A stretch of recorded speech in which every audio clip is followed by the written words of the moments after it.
দুইয়ের ঘরের নাম তো কো। দুই একে দুই, দুই দুগুণে চার, তিন দুগুণে তিন দুগুণে তিন দুগুণে তিন দুগুণে 10। না না না, তিন দুগুণে আমি পেট ব্যথা করে। কি? পেট ব্যথা করে। ওই পেট পাছে একটা পাড়া দিব না এখন, পড়তে বসলেই খালি পেটে মুচুর দেয় না। না না না, মুচি দেয় নাই। তাহলে 3 দুগুণে 9 হয় কেমনে? হ্যাঁ, কালকে পরীক্ষা। দুইয়ের ঘরের নাম তো কো।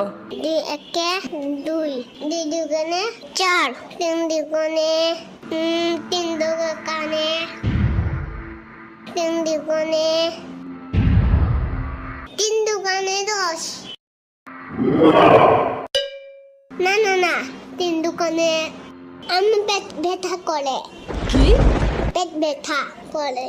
ওই পেট পাছে একটা পাড়া দিব না এখন।